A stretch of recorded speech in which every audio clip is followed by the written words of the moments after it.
the Jam Yearbook. I'm Jim. And I'm Matt. We're here to take you on a journey through the years as we explore the music in our lifetime and the impact it's had on us and the world we've lived in. Welcome to version 1976, everyone. We've been knocking off a lot from the 2000s, and this week was a welcome dose of familiarity. Yeah, it was. But unfortunately, we're not knocking anyone off this week. It was another week here without any major influential deaths for us. So happy times. Let's get on to the good stuff, the music, because there's a lot of it. Oh, there is. It's the 1970s, right? Yeah. Every 1970s version we've done has been so much fun. It can be a little bit of a two sides of the coin. You know, the 70s that has some of the music that we've heard most of our lives. You might think we'd be tired of it, but mostly I look at the list and I'm just in awe of the quantity, not just an overall volume, but the amount that is considered classic. Yes. If you compare releases from 76 to 2022, first, the volume of music released each year in the 2020s it's staggering. It's 1976, just look at it quickly, and it might be half as much, but there's so much more in 76 that we can go through and just check off. Know it, yep. It's so damn impressive. There are reasons why this music has stood the test of time, because it's great. It makes me wonder what's out there for new music that will thrive like the 70s or even the 80s did. And I don't mean that to be pessimistic and say, you know, new music sucks, because it doesn't. I'm just wondering what cream's going to rise to the top there. Yeah, there's definitely some music here that shaped my life, and a lot that's lasted and continues to find new fans even today. We can definitely dive into how great some of this is, but I want to start out by saying that I really tried to deep dive into the country music for 1976. I was absolutely certain there'd be some classics. And Matt, while I found that there were a lot of classic artists like Willie Nelson, Dolly Parton, Tammy Wynette, Loretta Lynn, Waylon Jennings, they all put out albums, but it wasn't their most memorable year. The only hit song that I could really remember from my childhood was Lucille by Kenny Rogers as probably the biggest one. Boy, I thought I was going to be the only one here. I was really looking forward to finding great country in 1976, because that's, for us, I think that's where we find our people, our country is in the 70s, especially with all those legends around. It was really hard to understand why. Yeah, I'm sure there's some deep diving country fan out there who thinks we're idiots for passing something by this week. Somebody always thinks we're an idiot. So. Oh, yes, absolutely. One of the things we only touched slightly on in version 1979 was how great the cheesy music was in the 70s. It's not that the music's bad in as much as it's just so happy sounding. In version 1979, I stated that the Pina Colada song was the best slice of cheese from the 70s, but it may have been more of an exclamation point at the end of the decade, because there are definitely some contenders here in 1976 that are going to give it competition.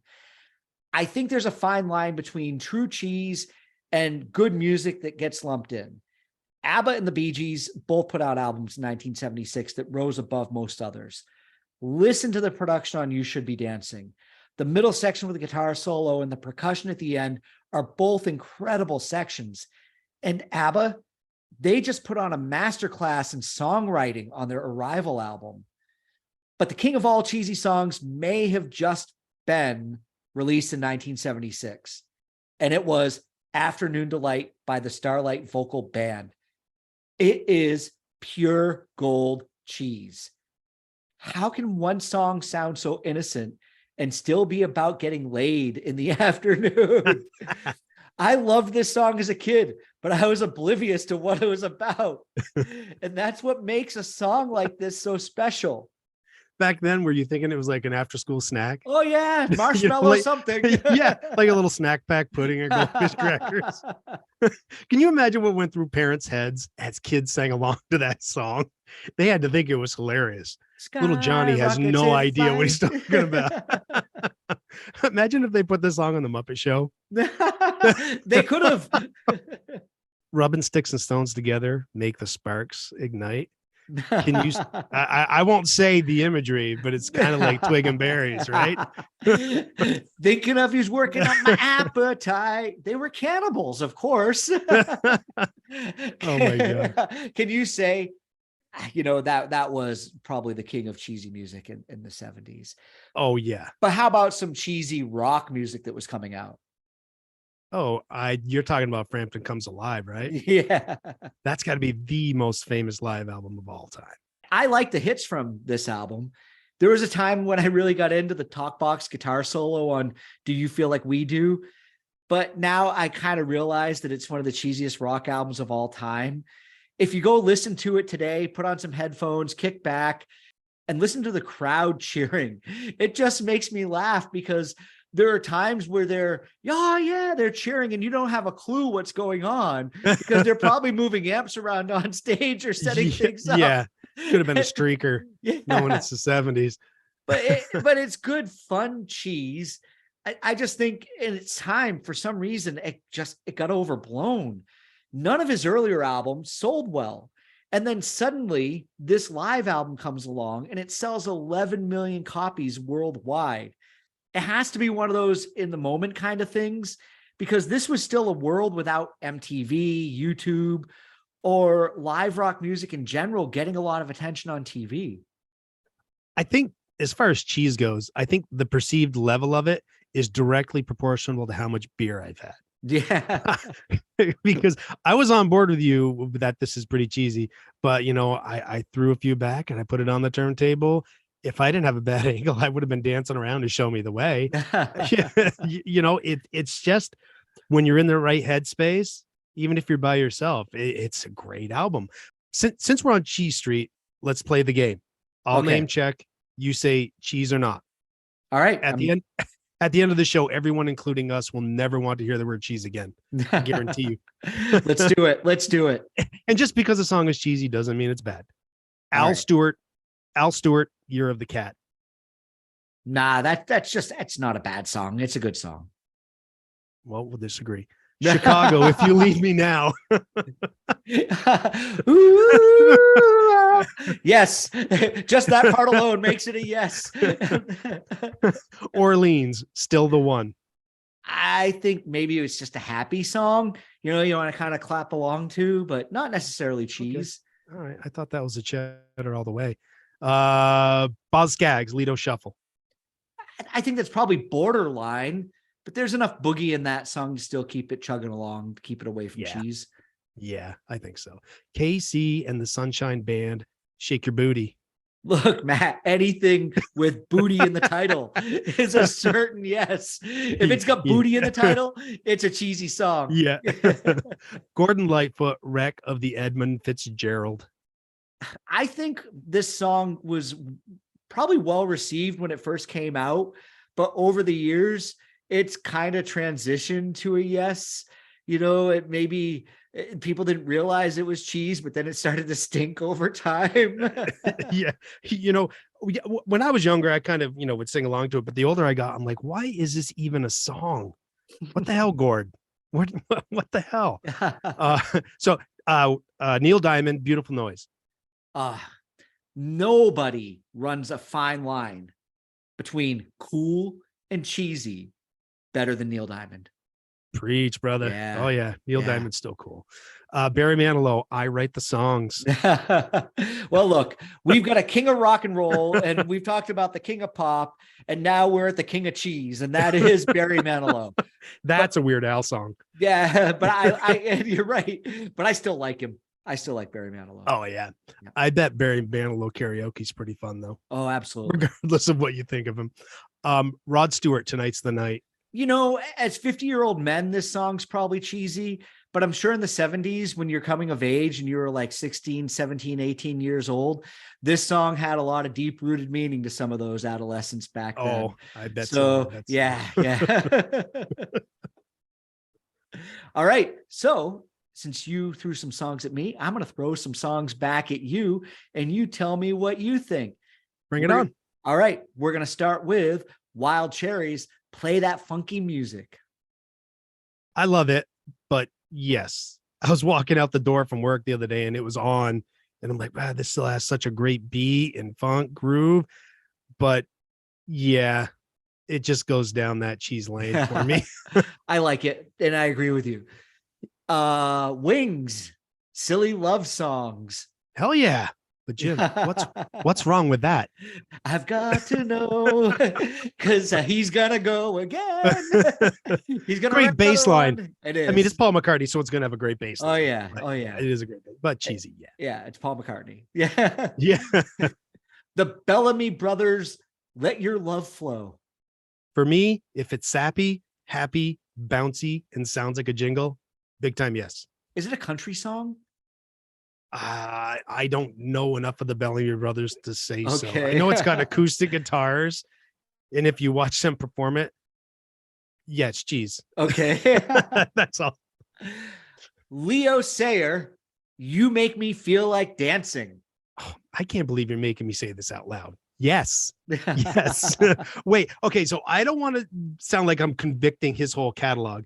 His Just a Boy album is really good. Yeah, you brought one of his songs to your 5. Yeah. I don't know why I'm having a hard time crapping on Leo Sayer, but that song is it's an entire block of Velveeta. It is. Not even a good cheese. All right. So what about Queen, Somebody to Love? How dare you, sir? I can't believe you said that. Everyone, we're marching on Jim tonight. Torches on the left, pitchforks on the right. If he does not rescind his insinuation, I might need to take a break. I'm getting hot. I'm sorry. I'm sorry. I'm sorry. It was either that or Tie Your Mother Down. So what? Oh my God. I think everybody's got a torch and a pitchfork now. Moving right along. Yeah. Moving. Oh, come on. Then you're gonna go to the Muppet Show. Come on. It's a great song. We're gonna go to Bob Seger and Night Moves. If you asked me 10 years ago, I would have said yes. I would have really anything Seger in general. All time rock and roll is pretty cheesy as well. But this is a good coming of age song. Yeah, it is. It's got a great sound if you go listen to it. Kansas, Carry On Wayward Son. No, I think it's just more fatigued classic rock. It's really fun to play. But yeah, I think more of the times than not, when this comes on, I see people kind of roll their eyes. Yeah, yeah. And I think it's more of just a built up hate for it now. It's a great dynamically written song with a great riff. Oh, yeah. Yeah. Oh, Great yeah, harmonies. definitely. Yeah. Kansas was a good band. And I think anything Kansas kind of gets a little blowback from Dust in the Wind. Oh, absolutely. People are tired of that yeah. as well. And finally, Steve Miller's Take the Money and Run. Oh, God. That's okay. See, you put that in there, and then I want to say yes. But no, Steve Miller, I kind of put in the category with the Eagles. You know, it's just a little fatigued. I don't think it's cheesy though. Yeah, I agree. Would you do that? Once you do that, it's a little cheesy. Yeah. All right. Well, hold on now. The Eagles. Speaking of the Eagles, we're going to leave this game behind now. We're going to talk a little bit more about music. Was the dude right? If you don't know who the dude is, then, you need Shame to on go. you. Yeah. Do the Eagles suck, man? I went into Hotel California this week anticipating one of the greatest albums of all time. I remember it well from, being a kid growing up. After the first 2 songs, I realized I didn't really care for the rest of the album. I legitimately got bored. Life in the Fast Lane is a great riff and song, and drummers rarely knock what Don Henley was pulling off. But that was about it for me. I don't really need to hear Hotel California again either, unless I'm prompted by some drunk karaoke. We generally avoid talking about greatest hits albums, but we can't avoid how massive the Eagles, their greatest hits album was in 1976. It's still the 5th biggest selling album of all time with 44 million copies sold. What do you think the appeal was to this? Do you still think it's as liked now as it was then? I mean, that's 5th. Hotel California is the 6th biggest selling of all time, just within that 1 year. So am I being too tough on them? Yeah, I think so. I think a lot of people have phases where they get into the Beagles. The Beagles. Okay. Oh boy. Okay. Yeah, I think a lot of people have phases where they get into the Eagles or Steve Miller. Both their greatest hits albums are probably that gateway, because let's face it, those were some pretty big hits. And we can't forget how great Eagles Live is either. That's a great, just live greatest hits album.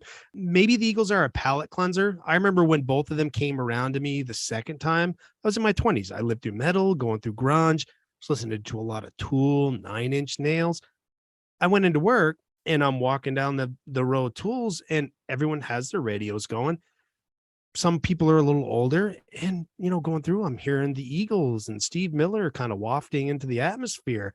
And it was really refreshing. Okay. And let's not forget about the effect Joe Walsh had on the Eagles. Frey and Henley wanted the Eagles to be considered a rock band, and Walsh gave him that cred. Joe Walsh, he'll always be considered cool. He might even be the dude. So I don't know what the dude's bitching about there, but I don't know if they really cashed in on his cred 100% on the albums. Live, yes, because they could pull from his solo stuff and the James Gang. Have you ever watched Old Grey Whistle Test? Yeah. I think that's a BBC show. It is, yeah. Boy, he's on there with the James Gang. Man, they really kick ass. But two things can make you a cool guitar player: a Les Paul. Anybody can do that, right? Go get a Les Paul. The second, be Joe Walsh. But there's only one Joe Walsh. And beyond his drumming, Don Henley's voice has always been an immense strength of the Eagles. Singing as a whole, beautiful harmonies. I think your reaction is, and not just you, me as well. It's two fronts. You've heard it too much, so fatigue, and you would think that as much cocaine that was floating around the 70s, the music would be a lot faster. The Eagles can put you to sleep. They hold back so much on the records. If you had never heard the Eagles before and someone played you Hotel California, you might have a different opinion. New Kid in Town, Waste of Time, Victim of Love. Again, in the 70s, albums are well under an hour long. There's less chance of bullshit songs that are best served as, lost tracks for anniversary editions. Yep. You know what sucks about the NFL? Having too many days where we can watch it. It becomes less special. Yeah, that's true. But back to the Eagles. Back to the Eagles. I remember a story. This is just a little aside. Black Sabbath was recording Technical Ecstasy in the same studio around the same time that the Eagles were doing Hotel California. Sabbath would joke about having to scrape a pound of cocaine off the board before they could start. That's saying something, considering Ozzy Osbourne was the front man of Black That's Sabbath. Pretty messed up. Yeah. If Sabbath is complaining about your drug use. I agree with you about Joe Walsh 100%. And the James Gang and what he brought to the Eagles did change that band, the whole entire dynamic. I love Life in the Fast Lane. I think it's a great song. I just said at the start of talking about them that riff is a fantastic riff. I almost had it in my 5 this week. It really flirted with being in there. That riff was something Joe Walsh he would use to while they were warming up. And Glenn Frey and Don Henley were like, what the hell is that? That's a song. Keep that. We need to work on that. And they knew when they fired Bernie Ledden, the vocals might suffer, but if you can get Joe Walsh, you go do it. That's awesome. I didn't know that. I had no clue about that. The warm-up riff. That's cool. There is something I do know though, Matt. We're going to shift now. This is the fact that you are a Kiss fan. I am. Probably the rare Kiss fan because I can turn on them pretty quick. But for some Kiss fans like myself, 1976 is one of the best years. 2 great albums, Destroyer and Rock and Roll Over. I don't remember how old I was when I first heard Destroyer. It was the first album I heard from them, but it was on 8-track. And I was mesmerized by the cover. I kept taking the 8-track out and looking at the cover because it's a sticker on the goddamn 8-track. It doesn't have like a vinyl album jacket. But I was mesmerized by it. I'm like, what is this? I had no idea what to think of the makeup. For all I knew, it was just a cover. But they faded from my knowledge until maybe like 83 with Lick It Up. And I got reacquainted with Destroyer and then branched out to other albums like Rock and Roll Over. But somehow I had heard all these songs before. I don't know how, I don't know where, but Calling Dr. Love, Ladies Room, Making Love, those were not new songs to me. I don't know if it was some of the older kids in the neighborhood were listening to it. Rain Me In. Yeah. Fear is making its presence known. Prattling on about Kiss without fear of being embarrassed by it. But as I was saying at the beginning of this, let's take them down a few notches so people don't think I don't see the flaws. Are you waiting for me now to chime in? Oh, yeah, I knew it was coming. They're not for everyone. And Kiss is their own worst enemy. I told you when we were chatting earlier this week that I didn't grow up a Kiss fan. And I think that's part of it. And I think it really matters. They marketed themselves towards kids with lunch boxes and action figures and bad made for TV movies. Kids loved them in the 70s. So no matter what I say, Gene Simmons is just going to point at his bank account and label me as the fool. Dick move, Gene. Yeah. But I struggled with these albums. Really, Detroit Rock City. Now that's a great fucking rock song. Absolutely. 100%. And Beth, I'm sorry, screw the gatekeepers. It's a good song, and fans who feel like the band belongs to them need to get over themselves. But I struggled with most other songs on both albums. I put them both on and listened to them. I only got to about God of Thunder on the Destroyer before. Oh, come on. Wait a minute. You didn't even get to Sweet Pain or Flaming You? No, I went back. Oh, back. Okay. You always have that moment where you have to stop and go back. Yeah. And part of it was, Gene Simmons. Part of it was just the cringy lyrics from other songs. I got a rocket in my pocket, Grab onto my rocket. Yeah. And lastly, at one point when I was listening to them, I couldn't help but think that they sounded exactly like Dr. Teeth and the Electric Mayhem from the Muppets. Oh, you're not wrong, actually. That's a pretty good comparison. Everybody knows Beth, but Beth, it was a B-side to Detroit Rock City. Indeed, that was their third single, and it didn't even chart. Because it kind of came out of nowhere because radio stations on their own just started playing it.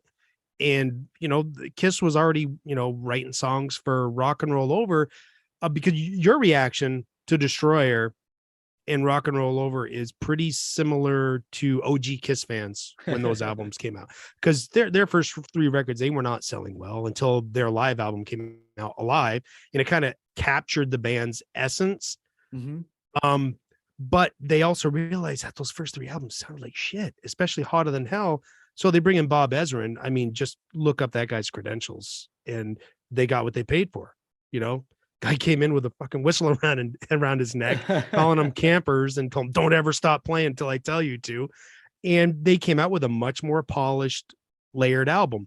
Kiss fans were kind of disgusted by it because they kind of felt like they were losing that ownership of the band mm-hmm. that you alluded to.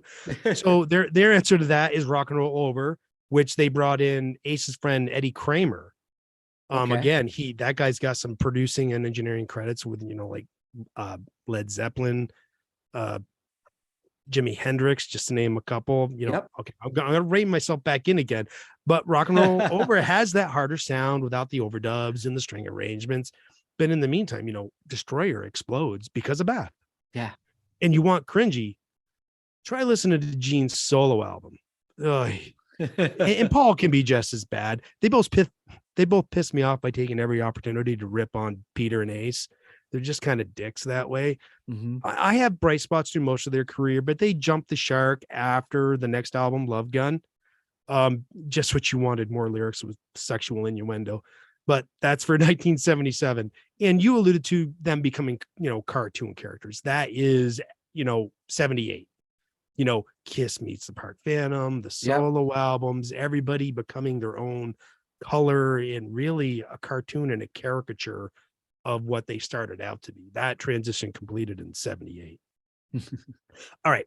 That's way more Kiss than anybody wanted me to talk about. I could literally do a few shows on them, sadly. I'll just say it's something I loved when I was a kid, and I was able to look past the BS. And now that I can even see the BS, I can still enjoy the music for what it is. That's good. That's all that matters.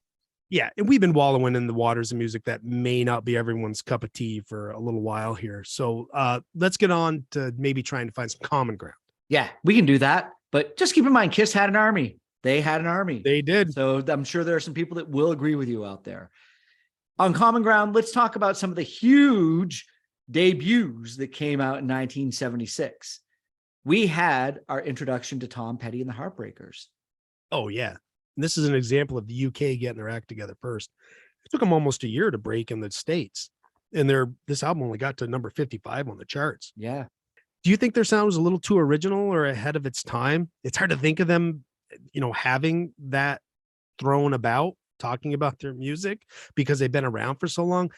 But I don't know if there's really that much around in 1976 that sounds like them. I think they were more likely to appeal to a UK audience in 1976 because of a song like American Girl. The British population have an equal obsession like Americans have with the royal family. Anything American, half the time they're going to want to listen to. But I think that Tom and the Heartbreakers just had a great, clean rock and roll sound. And yeah, they had a bit of an original sound, and his songwriting was really good. He had Dylan qualities, but his vocals were clear and you could understand what he was saying. Oh yeah, definitely. Yeah. And it's great music. So yeah, exactly. you got to love it.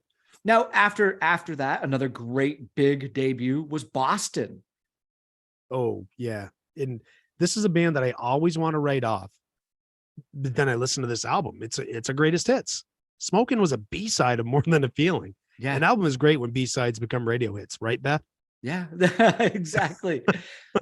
When Kurt Cobain was writing Smells Like Teen Spirit, he actually wanted to formulate a riff that was as memorable as More Than a Feeling. And also the song More Than a Feeling, it gave home studio owners a little bit of hope because it was recorded in the guy's basement at the time. And it was, a sonic achievement to get something to sound so good that wasn't produced in a major studio. Well, I don't want to take a giant crap on Cobain, but Tom Scholz went to MIT for engineering. This guy's a genius. That first Boston album, yeah, it was recorded in a basement in a studio that he built, and he was writing those songs while earning his master's degree. He designed and built a lot of the equipment that was in that studio. This guy is a damn genius. He experimented on so many devices to come up with that sound. And another thing that his company invented was, do you remember the Rockman? It was this little like headphone guitar amplifier, so you could just practice in privacy and not bug everybody. And that was 1982 that he came out with that device. That guy's pretty damn impressive. Well, hold on. I'm going to say easy there, buddy, because when I was talking about Kurt I'm in Cobain, for it now. He called me buddy. when I was talking about Kurt Cobain, that's who I was talking about. I didn't know his name. I didn't know who Tom Scholz was. I was just trying to explain that the riff to More Than a Feeling was so iconic. It inspired Cobain and Smells Like Teen Spirit. I'm sure Butch Vig had plenty of great studio equipment as well. I wasn't trying to imply that Nevermind was recorded at home. So hold your shit in. Okay. All right. I get your point about the riff. And truth be known, I would take Cobain's approach. That's a little bit more rock and roll. It's more punk. Yeah. I think that's where I more lead. Boston takes more of a prog approach, thinking too much. So let's move from Boston to New York. Okay. We'll take a little car trip, and two bands that emerged from CBGBs became favorites of mine, Blondie and the Ramones. Yeah, Blondie is awesome. Uh-huh. Deborah Harry's a legend. When I think about or want to listen to new wave, Blondie is at the top of my list. They're the first band I think about. They dipped their toes into the 60s a bit with this debut. There's definitely surf sounding guitars, and there's a couple songs where the backing vocals, they kind of make me think of Leader of the Pack kind of songs. Yep. And while still having that new wave keyboard sound. If you haven't heard it, it's not Heart of Glass or Rapture. That's more of their pop rock direction, but it sounds so good. And usually when we touch down in the 70s, I notice how much everything sounds better. Well, maybe more real is a better way to put it. The level of effects is just a natural sound. Yep. And I had such a crush on Deborah Harry. Who didn't? I know. It's something you don't hear as much about women from men. She's cool as fuck. Yeah, absolutely. And now, Matt, here we are. We have arrived at the Ramones. Drum roll, please. Yes. More legends, right? Yeah. I think I could just cut it as short as one of their songs right there. Just leave it. We're not going to debate who started punk. So fuck all that.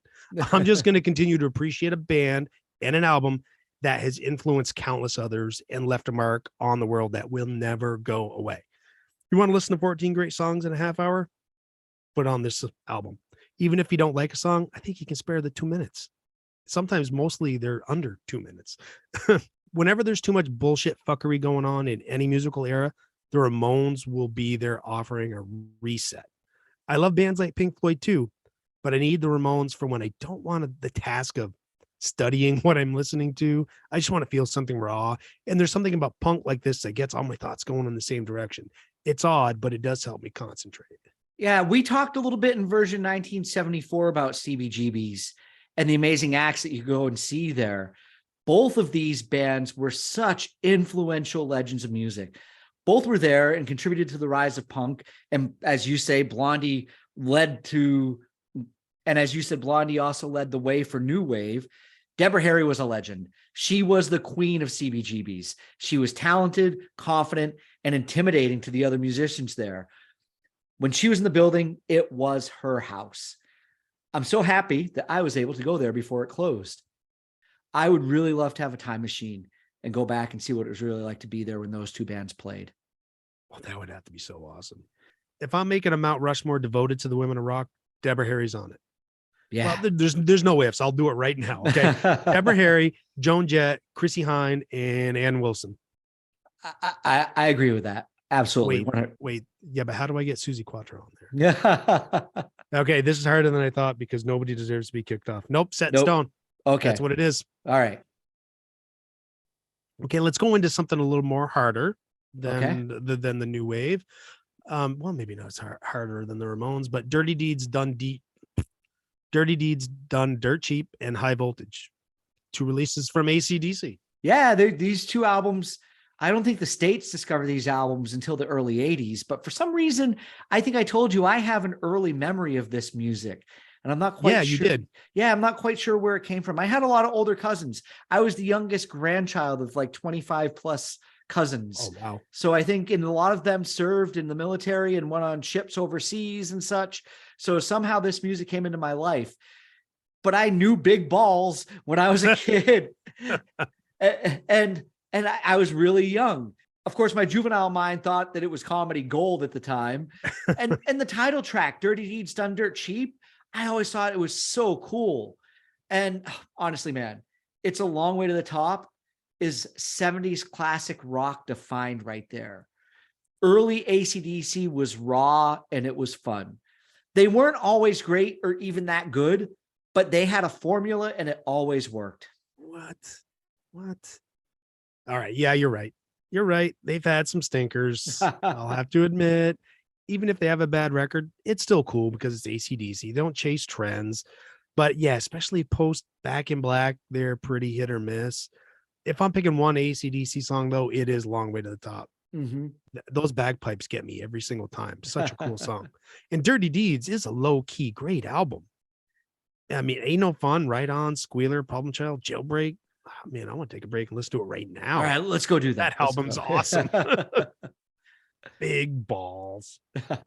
So, hey, another band that we praised and crap on and praise and crap on and crap on and crap on is Aerosmith. Aerosmith rocks.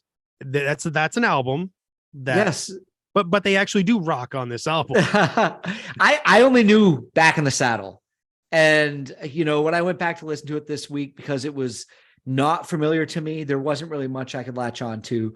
So I kind of think this one is for the true deep cut fans. I disagree.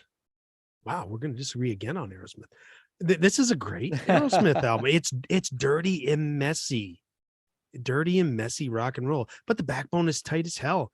And besides Back in the Saddle, there's Last Child, Nobody's Fault, Sick as a Dog. But this could also be the earliest sign of them realizing they could copy themselves, though. Because listen to Rats in the Cellar, it rips a little bit from Toys in the Attic. I mean, just look at the titles alone. But listen to the songs, and there's a little bit of self-ripping going on there. But it's still a cool song in its own right. As much as we tear down post-punk Aerosmith, we got to give them the roses for what they did in the 70s. All right, Matt, I'll offer roses to Aerosmith in the 70s. And I spoke highly of them in episode 1989. We'll see what happens when we reach the 90s. We all know what happens. It's not a secret. Yes. So here we are. We've gone through a lot of music. But you brought us to 2001 in the last episode. I think it's time to move on to our 5 because this is where the cream of 1976 is going to rise to the top. You pick the year, so we're going to go with our 5 songs now, and you get to go first. My first song is going to be Dancing Queen from ABBA. I am always going to need this song in my life. Frida and Agnetha's voices are embedded in my brain from they're some of the first voices I really remember hearing. Mm-hmm. Being cheesy doesn't make a song bad. You know how some songs are relentless? Dancing Queen is one of those, but in a good way. One of my all-time favorites. In version 1977, I said Take a Chance on Me might be my favorite ABBA song. There might be a tie. Can you imagine the music we could have gotten if ABBA and the Bee Gees wrote together? But every sound on this song, it just fits perfectly. Yeah, it's a great song. I agree on it possibly being one of their best. I also like Take a Chance on Me, but this is right there with it. As I said towards the beginning of the episode, they were masters of songcraft. Benny and Bjorn might have been the brains, but Frida and Agnetha, they were the heart. I can just imagine what it was like to hear this for the first time in 1976. It must have been amazing. It's perfect for the playlist. Good choice. Okay, so where are you going to start your list? I'm going to surprise everybody, and I'm going to start with Bob Dylan. And this song is off the album Desire. It's called Hurricane. I have tried and failed a couple of times in my life to wrap my head around Bob Dylan. There have been a few moments where I thought I understood, but they've been pretty far in between in my life. This song has always been the exception.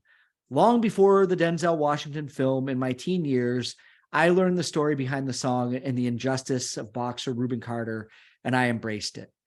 Dylan's singing is fairly clear here, and I love the violin and the percussive elements of the instrumentation. This is hands down my favorite Dylan tune of all time. He should have done more music like this. Yeah. I mean, he could have shaved a couple minutes off, but but it's a good choice for a favorite Dylan song. Everything going on, it complements and covers up what can be annoying with his voice. There's no elephant in the room. People have trouble with his voice. A lot of times he can sound like a vocal caricature, but not on this song. It's really good. I like this song a lot. Good. Well, all right. What's your number 2? What are you going to do? What am I going to do? I am going to go with the Runaways in Cherry Bomb. One of the heads on my Women of Rock Mount Rushmore, Joan Jett. I'm going to amend an earlier statement. What 2 things make a cool guitarist? A Les Paul. Check. And you either got to be Joe Walsh or Joan Jett. Just like Deborah Harry, Joan Jett is cool as fuck. Lita Ford can have all the solos. Being cool is an attitude, and Joan Jett has that. And that's this song. It's a cool attitude. Yeah, I think a lot of people misidentified with the Runaways. I think they were one of those bands that was way ahead of its time. Not so much in sound or songwriting, but in the brave approach they had as an all-female rock band in such a male-dominated era. Can you imagine if they debuted in 1991? They would have been massive. Yeah. Yeah. Joan Jett deserves to be on your Rushmore. And also, going back to Susie Quantrill, Matt, it doesn't have to have 4 heads. Who made up that rule? True. Yeah. Well, there's whoever made Mount Rushmore. There's room for more. There's room for more. If they deserve to be there, they deserve to be there. Yeah. I agree. All right, Jim, moving on. What else do you got for us? We are going to go to the television. And we're going to turn on TV in 1976. And you are going to hear the Barney Miller theme. And there are going to be a lot of people out there who are going to be like, what? But go look up the Barney Miller theme. And this is Jim, not me. Yes. I know I added the Rainbow Connection in 1979, and we've got some Star Wars. So I guess it's time to have a favorite TV theme song of all time. Barney Miller was one of those shows I watched on reruns in the early 80s. It was on every night at like 7 or 7:30 at night. And I never forgot this theme song into my adult years. It's one of the very first songs I would go and look if I subscribed to a new streaming service and created a playlist. I just love the bass line, the groove, the horns, the key exchange, the guitar. It is a perfect TV theme song that doesn't have lyrics. Yeah, I love pulling this bass line out and see the reaction. If I get that wry smile from someone, they're my kind of people. Yeah. Because if it's gonna happen, it's gonna be within those first 4 notes. Oh Great yeah. show, great song. Great. Oh yeah, the horns are awesome. Uh-huh. Oh, absolutely. All right. So what is your next choice? So you caused me a little panic when you said you were gonna bring on a TV theme when we were Okay. talking. Okay. And I panicked because, oh crap, you're gonna pick the song I was gonna pick, which is Welcome Back from John Sebastian. He used to be in the band Love and Spoonful. His career was floundering, and he wrote a song for this TV show, Welcome Back Cotter, and it became a hit. It didn't revive his career, but it gave him a last hurrah. I can't hear this song or Barney Miller without seeing the show intro in my head. That's how much of an impact those two songs have had on me. I really love both those songs, but my pick is Welcome Back. Yeah. What a great show and what a great theme song. We're just missing the Three's Company theme this week. Trifecta. Come and knock on our door. Come and knock on our door. There were a lot of great TV theme songs in the 70s and 80s that carried a narrative for the show. You don't really hear that anymore. And this one might have been the best fit. Mr. Carter and the Sweat Hogs were some of the most memorable characters of 70s sitcoms. And hearing this song this week brought a huge smile to my face. Good stuff. Awesome. All right. What's your third song? My third song is going to be probably one of my top 3 to 5 favorite songs of all time. And that is Stevie Wonder's Sir Duke. It is off the album Songs in the Key of Life. I just love the composition of this song, top to bottom. The bass, the horns, with all the other instruments. It feels so tight and loose exactly at the same time, if that makes sense. Mm-hmm. Nathan Watts began a long career playing bass for Stevie Wonder on this album. And to be honest, I thought for a long time that it was James Jamerson from the Motown albums that came out in the 60s. It's that good. If you don't know who James Jamerson is, go look him up. He's amazing. But Nathan Watts just has that same level of approach to playing on bass and on this song. There are songs I've talked about being my favorite that I've had some deep emotional connection to, and I don't with this song. It just, when I hear it, it makes me so damn happy. It's one of those songs I've heard so many times, but on any given day, I can listen to it and then go back and start it over. And for me, that's rare. Really? You don't like to revisit songs? You're afraid you're going to get sick of them? Well, no, not that I'm going to get sick of them, but I very rarely will listen to a song, go, hey, that's great at the end of it, and go listen to it all over again. I'll go on to something next. I don't know if I can say more about this than it's an awesome song. It's true. It's great. We both have a love for this era of Stevie Wonder. This capped an incredible 4-album run for him. Talking Book, Intervisions, Fulfilling This is First, Finale, and Songs of the Key of Life. Those are must own records for me. You said it, man. The horn and the bass on Sir Duke, they can lift anyone's spirits. Yeah, they can. Yeah, they can. All right. On to your number 4. What is it going to be? It is going to be Kiss in Detroit Rock City. Yeah. This was the hardest song to pick. I had to have a Kiss song for what they meant to me growing up. Personally, I could have picked anyone off these 2 albums, but keeping in mind other people are going to be listening, they may not want to hear certain things, so I had to pick Detroit Rock City. I mean, Sweet Pain, Flamin' Youth, Hard Luck Woman, they all could have come on here. Paul gives a pretty ballsy vocal performance, and that breakdown and solo, it's awesome. Even in rock songs, the 70s gave us great bass lines. Thank you. Thank you. Thank you. This is 100% my favorite Kiss song. Were you dreading a deep track? I was a little bit. I'm so happy that this song goes on the playlist. I know I took an opportunity to shit on them earlier in the episode, but this song is polar opposite to everything that I disliked about them. It has amazing dynamics. I love the ambience intro to the song before the music even kicks in. And then the car radio. Oh, yeah. It's really cool. Yeah. And then the opening riff, that's been used for years for Kiss to kick off their live shows. Oh, yeah. Great. It's their intro. Yeah. Great song once again. Good stuff. Awesome. All right. What is your number 4? My number 4, this won't take long, but it's just another fun song.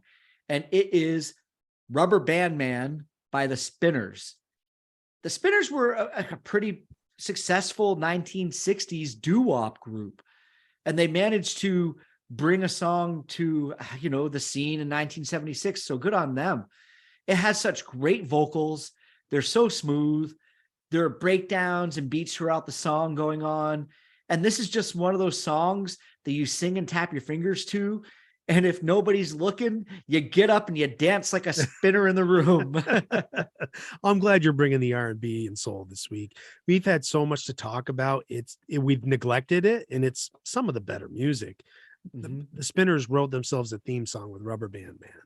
Something that can be taken for granted in songs like this, really in the 70s in general, is how important the bass guitar, see Sir Duke, is, and how much better music is with all these incredible voices singing together. Yeah. Not just two people doing, one doing a harmony off the other, but having, multiple voices go at it. It's awesome. Yeah. Cool. All right. So what is your last song from 1976? Oh, it's the Ramones, Blitzkrieg Of Bop. course it is. Come on, I can't call myself a Ramones fan and not put this song on the playlist. Another signature song if I ever heard one.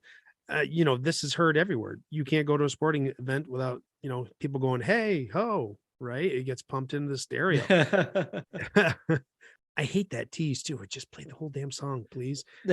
I always want to go down, like if I'm going down the aisle in the grocery store, I always want to just go, hey, ho, and Let's just see go. if anybody exactly and see if I get a call back on that.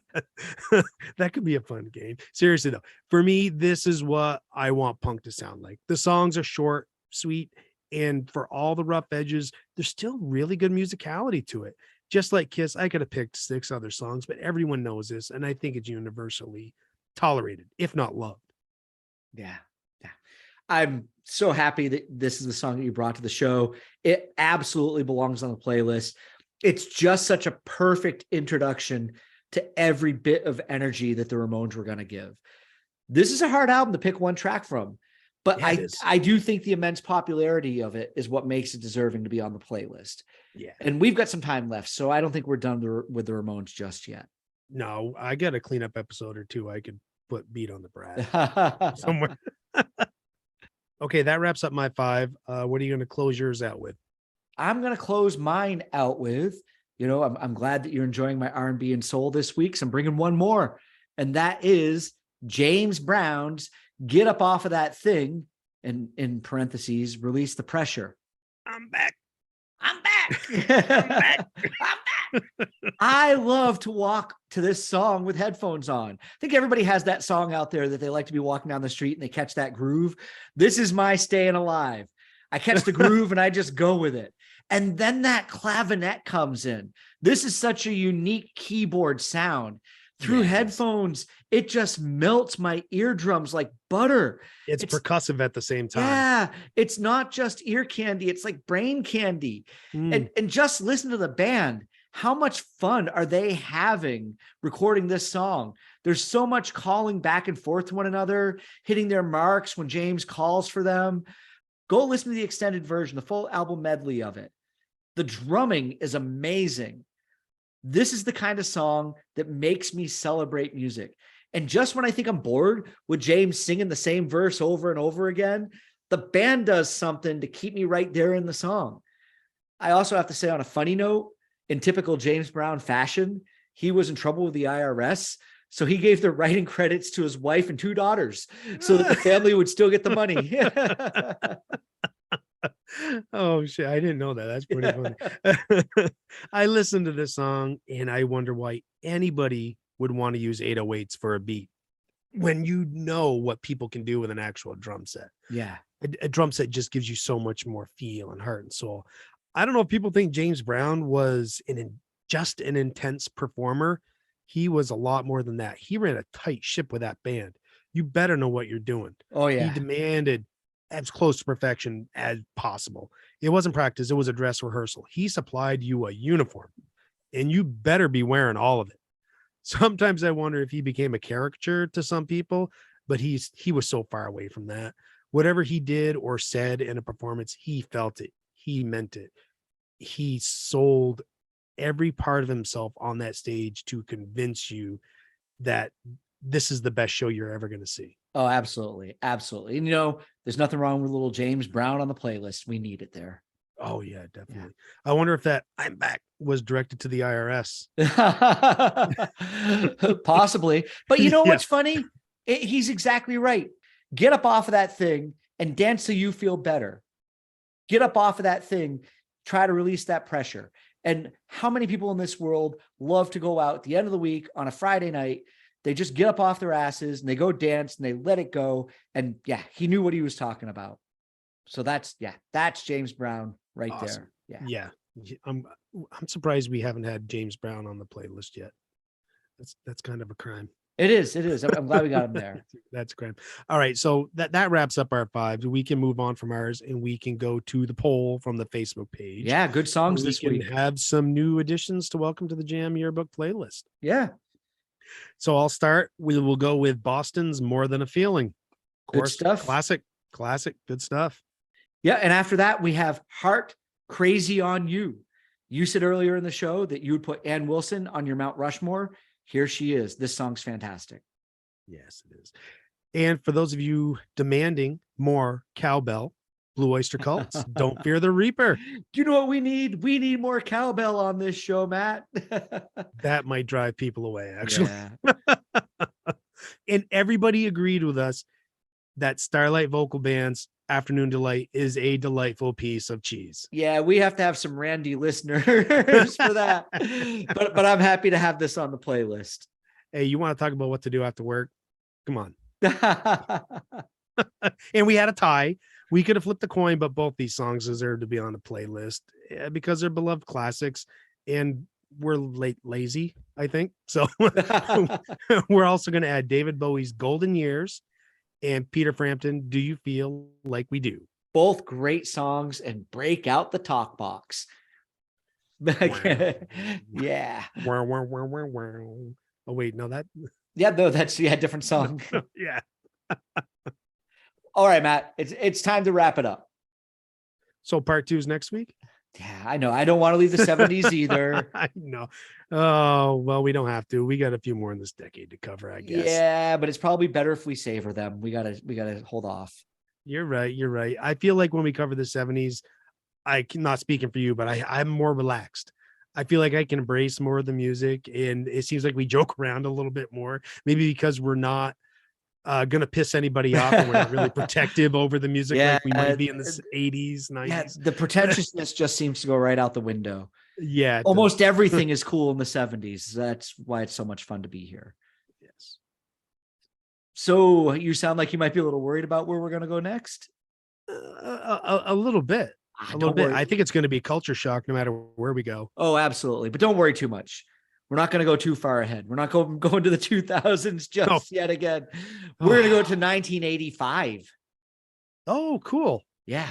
I want another shot at that year so close to 86 that I so deftly crapped on. Well, now's your chance. So yeah, we will go to 1985 and we will find out how that wedges right into the middle of the 80s.